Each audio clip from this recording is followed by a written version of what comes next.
Продолжуваат партиските преписки и денеска двете најголеми политички партии во земјава со меѓусебни обвинувања преку соопштенија. ВМРО-ДПМН го обвини СДСМ и лидерот на партијата Зоран Заев дека молчат и ги поддржуваат провокациите со кои почнува реализирањето на тиранската платформа. СДС молчеше по поставувањето на албанското знаме во кабинетот на председателот на Собранието. Сега молчи и на изјавата на Талат Џафери дека ќе го официјализира албанскиот јазик на целата територија, а Собранието на Република Македонија ќе биде третиот парламент во регионот, каде што седниците ќе се водат на албански јазик. Партијата во соопштението додава дека според Охридскиот рамковен договор, пратениците може да се обраќаат на својот мајчин јазик, доколку него го говорат над 20% од населението.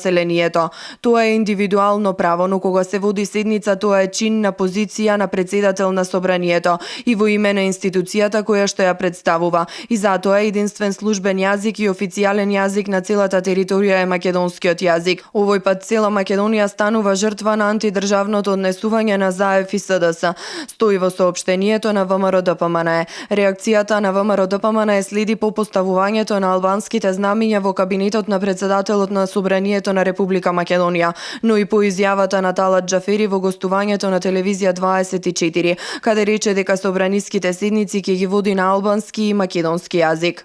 На кој јазик ја водите првата собраниска седница? На јазик кој што ми ја возможуваат законите во Република Македонија. Тоа е? Албанскиот и македонскиот. Можете да председавате со седница на албански јазик? Според законите можам. Според измената на кој закон? 2011 година. Според измената на законот за употребата на јазиците во 2011 се вели да се обраќа на седница, не да председава. Избран или именуван функционер. Председател ти се обраќа и води, е председател и кога се обраќа и кога води во тој контекст. Не ли е тоа малку растегливо толкување на законот за употреба на јазиците? Не е забрането растегливост.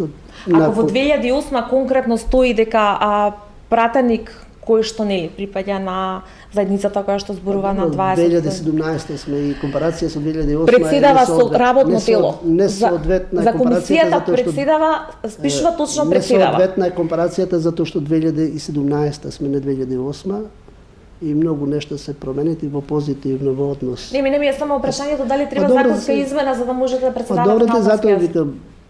Вели се обраќа, не вели председава. Со устав не треба. Со закон може би треба и тоа е средината.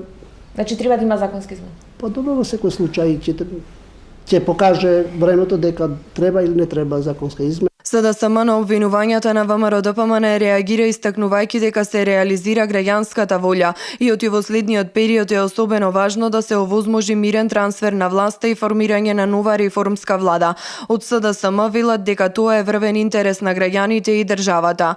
Во периодот што следи особено е важно да се овозможи мирен трансфер на власта и формирање на нова реформска влада. Тоа е врвен интерес на граѓаните и државата. Тоа е потребно како за евроатлантските перспективи на државата, така и за сите граѓани, без разлика на нивната политичка, етничка или каква било друга припадност. Од СДСМ во денешното соопштение велат дека ниту ќе има штети по употребата на македонскиот јазик, ниту дека е загрозена унитарноста на државата. Тоа е измислица на Груевски и раководството на ВМРО-ДПМН. Парламентарното мнозинство ја презеде и ќе ја реализира обврската дадена пред граѓаните, да ја формира новата влада и да ги реализира потребните реформи за овие цели, стои во соопштението од СДСМ.